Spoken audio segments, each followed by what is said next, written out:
engaging celebrity interviews, exciting updates from Christian filmmakers, movie reviews so you can choose your movies wisely, and so much more here on Faith on Film with Isaac Hernandez and Holly McClure.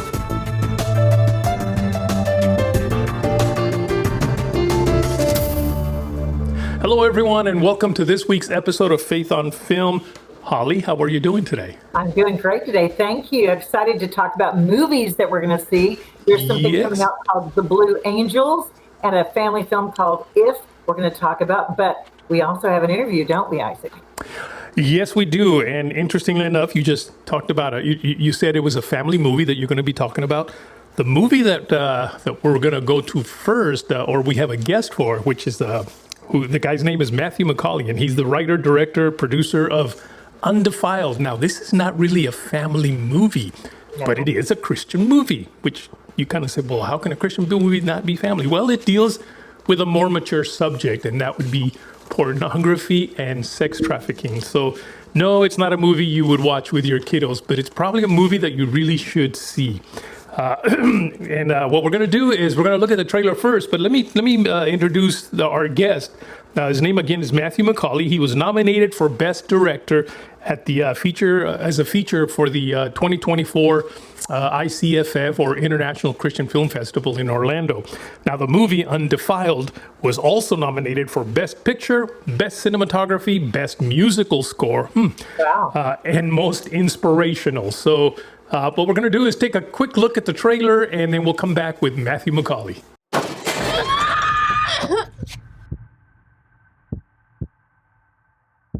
How old are you?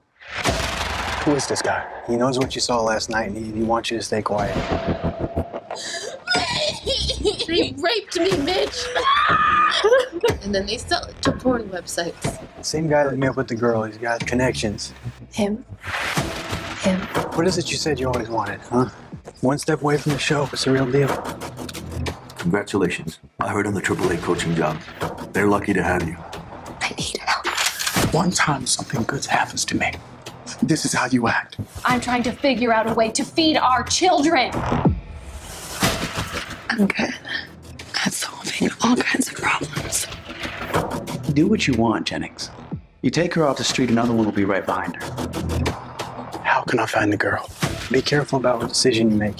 You didn't see the way that girl looked at me. Seriously, old man. You're so full of crap, I can smell it on you, Jennings. I'm a nobody.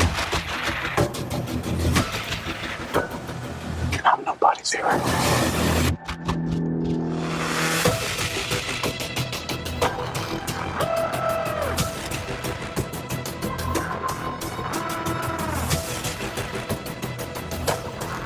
There are some more important things that I need to focus on. I got you. Matthew, welcome to Faith on Film. Welcome, Matthew. Thank you. Thank you for having me. I appreciate it. You bet. So we just looked at the trailer to the movie, but what I'd like for you to do is maybe just give us a broader picture of what this movie is all about. Absolutely, yeah. The film really has been described as fictional but very real, and I really like that explanation. I believe that that's what you take away from the film, and it's really about a ball player, minor league ball player, who had a very troubled past, very difficult father, and as a result, he's looking for meaning and identity in life. Wants to be important in life. Of course, because of that, and he's seeking everything except for God. In this case, pornography is one of his big things. And his life ends up spiraling circling drain. His family issues abound. And so he's presented with, by accident, this trafficked girl who he has to just make a decision, try to help her or keep pursuing his own career and what might make him important. And so the way that he gets to those choices is very extraordinary and makes you think about your own life. How did you come upon casting this? how did you choose who was going to play these characters? Like, did you have someone in mind, or tell us a little bit about that? Yeah, casting is one of those things that is both a lot of fun and extremely terrifying all at the same time. There was a lot of prayer that went into that. And, casting brought us people like Stephanie Peterson and Michael J. Patterson, Bradford Haynes, Stelio Savante, just people that are just amazingly talented, love the Lord, and put a lot of work into these roles to make sure that they were not just flat, but they were very, very realistic characters. And so casting went through a lot of phases and, just general ways you go about it. But in the end, it was just a lot of prayer and definitely God. Because, it's not a lighthearted story. So you're getting into deep issues. So that's what I'm saying. It requires someone that has the gravitas that can get that message across believably. You know what I mean? Yes, absolutely. Well, when we're writing it, one of the main things that that we wanted was these characters have to be real to life, have to be based on all of our research with psychologists, interviews, and so forth. We want these people to feel real. That's what we want people to take away from it. Is like I connected with that part of that character, and so very, very important. And, very difficult. I had several actors and actresses that actually turned the role down because they said, I just don't think I can adjust it. Now, this movie was technically produced. Is this a film department of a church? Very interesting question. It was originally Light of Life Films in 2015 started as a ministry of a church. Mm-hmm. And has since grown to its own company. Right. However, the church still owns the company, which is very odd. It kind of made the lawyer's head spin, I think. But we did that for a reason, just for accountability. We wanted to make sure the message out was always had an accountability layer to it. Now, did you get any pushback? Because this is, most Christian movies are very nice, feel-good movies, and this was not necessarily that. Did you get any pushback from people saying, wait a minute, why are you making a movie about pornography and child trafficking or sex trafficking? Yeah. Yes, plenty of pushback, Isaac. It's just, we had people in the beginning, in phases in the development stage of the film that were, one person I remember very specifically told me, don't touch that with a 10-foot pole. You will ruin any chance you ever have of making another movie. But that was probably the most pushback we got were from people that said it's just porn. It's not an issue. It's not important. So really? Wow. Yeah. The word just. Wow. Yeah. Yeah. Wow. And believe it or not, I had Christians that told me that it's just porn. Well, it's not hurting anybody. What's the problem? And they call themselves Christians. Yeah. It's so. I be honest with you, all of that together really, it actually made us want to make the movie. It spurred us on. I see all this kind of just that people don't understand. It's not just porn. It's hurting a lot of people, including the people watching it mostly. But then it also has links to sex trafficking and the statistics. Sex trafficking and that go hand in hand. Are you kidding? Hand in hand. Yeah, hand in hand. One of the ladies who had been trafficked that we interviewed in our 8-part series with Pure Desire Ministries, she was asked, how did your trafficking experience, how was that changed because of porn? What part did porn play in it, in other words? And she said that you can't separate the two. She said, I was trained when I was being trafficked, they trained me with porn. And then the guys that bought me were asking to do things based on what they saw. And so they're inseparable. Of course. That really surprises me that you said about Christians saying it's not that big a deal. Wow. Yeah. Right. And that's where we're at in the church today. Talk about how you came up with the message of the title Undefiled. What does undefiled mean? Undefiled is very simply what it sounds like. To be defiled, as the Bible talks about, is chasing the wrong things, seeking the world instead of Jesus, instead of holiness. And undefiled is to be the complete opposite. It is to be seeking Christ, seek first the kingdom of God.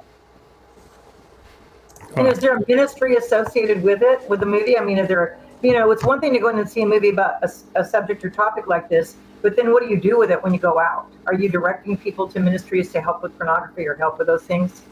Yeah, absolutely. In fact, that was one of our goals, and we really didn't want to do this without having someplace to leave people when they one of our friends that had read the script early on, who had come out of a pornography addiction, actually said, this movie's going to leave people's heads spinning. And that was just a script. He hadn't seen a movie yet. He said, it's going to leave people's heads spinning. You've got to give them some place to go. You can't just leave them hanging. And so we did. We partnered with Pure Desire Ministries and another ministry called Boulder Recovery, which is part of the Begin Again. And together, they offer a host of resources. We produced an 8-part video series with Pure Desire. That is I would say, the first stopping place after you see a movie. The movie kind of being like that initial, wide part of the funnel, and then livingundefiled.com, where you can find those resources being the next step. Now, how can people watch this movie? Is it out already? Yes, absolutely. It is on Apple TV, Tubi, which you can watch for free with ads, and it's also on Amazon. One last question, and I don't think it's giving anything away, but it's a heavy topic and a heavy movie. Yes. Is there a happy ending? Let's see. I'll do that without giving anything away. That's a really good question. I would say that we leave people with hope and a place to go, but we don't inflate the truth with the ending could possibly be real. I think you walk away thinking, yeah, that's real, but I feel good because I feel like there's a place for it. Okay, it gives some hope. Oh. Yes, definitely. Good. Well, thank you, Matthew, for getting on our show here and sharing a little bit about your movie Undefiled. Again, where can people watch it? Apple TV, Tubi? Apple TV, Tubi, and Amazon Prime. Fantastic. Thanks. All right. Thank you so much. Thank you. Appreciate it. Thank you so much. We'll be right back after this. Hello, my name is Alejandro Monteverde. I'm the writer and director of Sound of Freedom, and you're watching Faith on Film.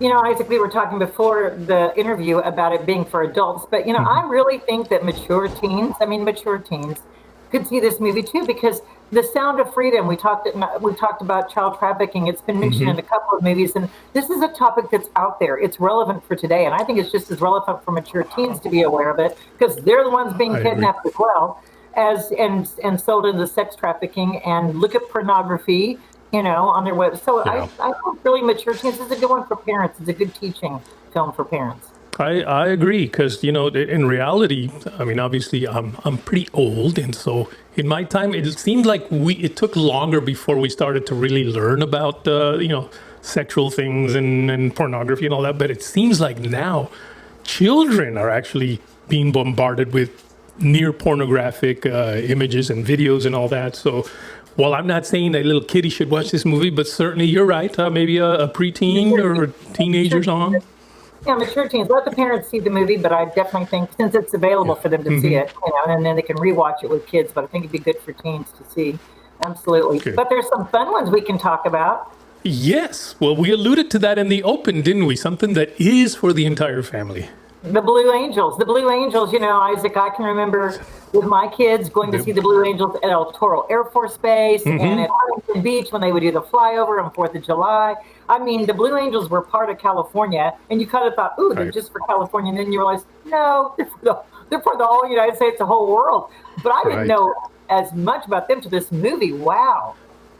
You know, I I also saw the Blue Angels when I was pretty young. Actually, I think maybe it was even preteen, and it was just so exciting. The show was amazing. Sometimes a little scary because they come pretty near you and they're flying extremely fast towards each other, just all sorts of things. So it was a little scary sometimes, but just wonderful to see. But to see this movie, which I did get to preview the movie as well, it gave me a whole new appreciation for the Blue Angels. A whole new appreciation. This movie really it's an adrenaline rush. You're in there watching it, and especially if you go to watch it on IMAX, you're going to love it. But I mean, it's coming out on Prime Video, but I'm just saying, if you have surround sound or whatever, Yeah. but it's the adrenaline rush of the planes and what they're doing, and you're thinking, oh, it's just the formation. There's 8 or 6 or 8 well, no, I didn't realize it's a whole team of men and women that are responsible for this. So this really gives you, this movie, The Blue Angels, gives you a behind-the-scene look at the camaraderie, the teamwork, the perseverance, what it takes. And these were not people like, oh, I kind of know how to fly, I want to fly. I mean, these are people that are educated and go to amazing training, and they have to go through certain criteria to even get to be on the team or qualify. And then there's those shots from on the plane where you can see how close they're coming, like 18 inches and 12 inches. They're giving the circumference. And I'm like, that's nerve-wracking. I agree. I live in a place where the streets are kind of narrow, and when there's two cars, I'm going one way, they're coming the other way. I totally slow down because I don't even want to get near the thing, So, yeah, to do it at whatever 100 miles an hour they're going, that's definitely nerve-wracking. In your jet, no less. You know what I mean? It's not even on the street. It's in your. It was amazing.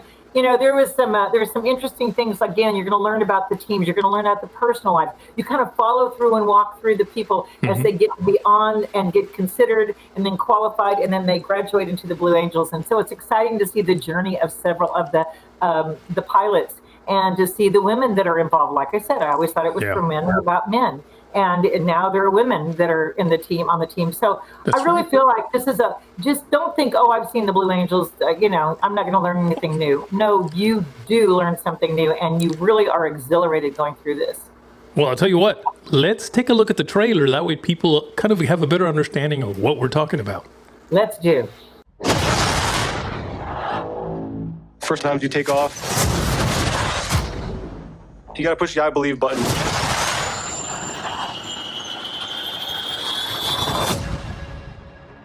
I fell in love with aviation at 4 years old. My dad took me to an air show, and I got to watch the Blue Angels fly for the very first time. This year, we're bringing 5 new people into this team. Something I never thought was actually going to happen. It's 1 in a million. We only have 3 months to get to a point where we can take it on the road. It can be frustrating at times. The challenge is to get the newbies up to speed, and that can be scary. When you're flying 12 inches apart, everybody's lives are in each other's hands. It's an eye-opener for how inherently dangerous this job is. Ready, roll, hat.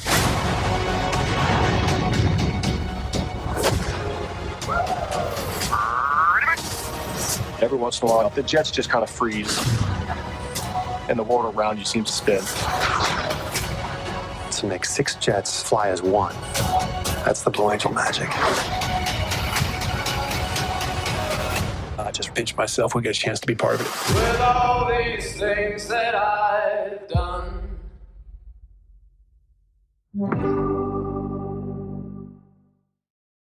Watching that makes me want to, first of all, go see them live again wherever they're going to be performing.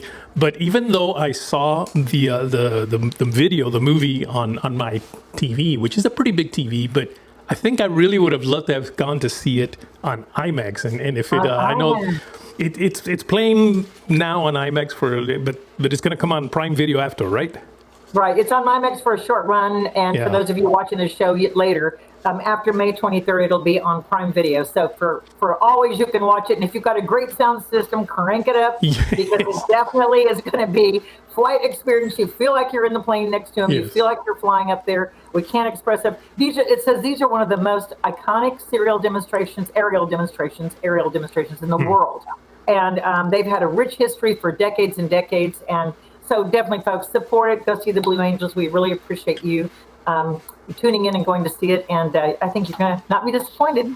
And another movie that's out there, let's show the trailer first so people can see what we're talking about. It's called If, not It, but If, Imaginary Friends. And it's a movie that's out right now. Let's take a look. What if I told you imaginary friends are real? When their kids grow up, they're forgotten. Are any of them scary? Worse. Desperate. Question, why did these kids forget about us in the first place? Last week, I just started falling apart. Oh. You're sucking the oxygen out of the room. Honestly, Doc, if this is how it's going to be, I'm just going to wheel myself back and plug in. We've started a matchmaking agency to help IFs find new kids. Or we just disappear. Blue. Happy place, happy place. Oh, coffee and croissants. Coffee and croissants. I can help you. How? Because I'm a kid. You are the chosen one. Nope. Let's not give her a complex. Good luck, short stack. It's all up to you. No pressure. Cock and dagger! Hope this works. All right, let's find these IFs some kids. Keith! What kind of a kid creates an invisible IF? I can find anyone. Anywhere. You got him enough. Thanks for doing this. Don't look him in the eye. Which one? Yeah, that's gonna grow right back. Am I disappearing? Oh, all right, I'm not ready for this. I need to throw up, or I need a snack. It's one of the two. Gross. We have to help them. Yes, we do. I'm not gonna ask you again. Put some pants on. You're freaking everyone out. How'd it go? Oh my God.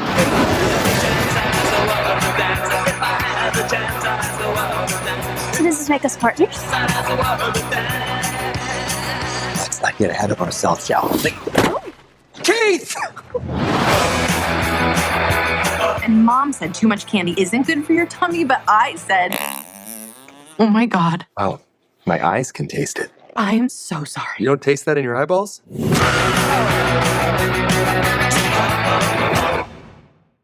When you first asked me to download the trailer to If, I could have sworn I heard you say It. So I was looking up It, and I'm like, that's a horror movie. We're going to talk about a horror movie, but then you corrected and said, no, it's As If. far from a child's movie as you want to be, it is definitely not for family or kids. Oh my gosh, I was laughing so hard when you said it. I'm like, no.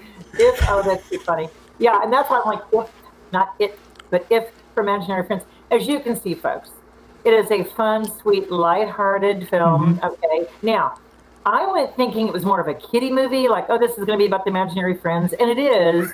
But what I didn't realize is at the very beginning, there's a montage. Remember the movie Up with the old couple and the balloons and the house and it floats in the air? And at the beginning, they show the couple meeting early, going through dating, and then her passing. Like in 20 minutes, there's just this beautiful music. Well, it's kind of that, not as long, but that in this film, where it shows the little girl and her parents, and it's not, it's live, it's not animated. And with the father, the mother, John Krasinski, who wrote and directed this movie, by the way, and then the mother, and they're having fun and enjoying life and doing fun things and going to the amusement park and picnics and la la la. And then it shows the mom wearing a headband and a scarf and being in a hospital. And then it shows the little girl visiting, and then it shows them visiting her. And then it shows, I think, as I remember, a gravesite or something. It doesn't show a death, or there's no words.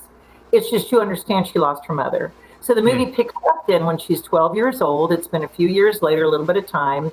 And her dad, played by John Krasinski, has to go into the hospital. So it shows her fear of her dad going in the hospital in almost the same room, the same hospital, and her reliving this situation. So it shows her trying to escape it. And as she does, she meets Cal, Ryan Reynolds, and he said, and she sees an imaginary friend, and she finds out that they're in her building, and then she finds out that there is a retirement home for IFs, and that's imaginary friends where the people have grown up and they've left them, so they no longer have anyone that believes in them. So she thinks her job then, because she sees another sick child in the hospital, B's job then is to go find children to attach these imaginary friends. In the process of doing it, she finds out that some of the adults who forgot these imaginary friends need to be reconnected for reasons of their own. So it really enmeshes a lot of adult themes in it, as well as it being for children. And it's about finding that part in you that, kind of that long lost part that love to believe and hope. And it's got all the characters, both animated and live. All of them are good. All of them are good influences. No character's evil. No character's bad. So parents can feel safe with that. The only thing is a little bit of language. It's PG. And in the old days, PG never had language. It was just PG for kids. Well, there's I'm going to say it because, it's what the hell. That's like the worst word they say. Now, it's funny because they really love God. There's, oh God, oh my God, oh God, oh wow, God. I mean, they use God a lot. But I find that's cultural these days. I hear kids say, oh God, oh my God, all the time. It grieves me.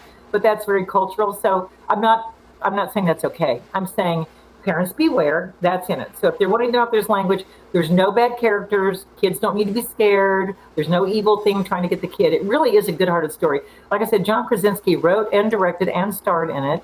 And so this is his project. So it ends on a very positive note. It ends on a happy note. There's some sweet, happy scenes of adults finding their imaginary character and how it comforts them and believing. And it's not so much them seeing it as them feeling confident, strong in themselves. They can do things. So that's really kind of the themes that run through it and what it's about. And there's another thing, Lou Gossett Jr., remember him? Yes. Lou Gossett Jr., he voices the old teddy bear. And the old teddy bear used to run the retirement home, and then he handed it off to Cal. And he is at an amusement park where Bea actually went with her parents and has drawings when she was a little kid of being there. And he talks to her and tells her, here's how you tap into imaginary friends. So he teaches her how to do it. Well, at the very end of the movie, they say, at the very end, after the credits, there's a loving tribute. They show the old bear, and they say, on memory and honor of Lou Gossett Jr., because this was the last movie that he made before he passed this last spring. So I just thought that was a sweet, loving tribute. Kids won't know what it means, but adults, if you stay to the very end, if your kids will do it and watch the credits, it's a sweet little tribute to him. Awesome. So you recommend at least that it's okay if people can deal with this God thing and everything, that it's okay other than that, right? That's the mild language that I refer to. Okay. The thing is, I don't think a 3 or 4 or 5-year-old will be as entertained because there's conversations and there's hospital things and there's things that they may not be picking up. So it's not just animated fun. It's not that. But it is enough where the characters are funny and interesting. There's one big character and she lets a little, what we say, fluffer. I'll say that. She lets a little fluffer and she goes, oops. And then they, make a joke out of that. It's stuff like that. But there's funny lines, funny characters. The big purple monster is Steve.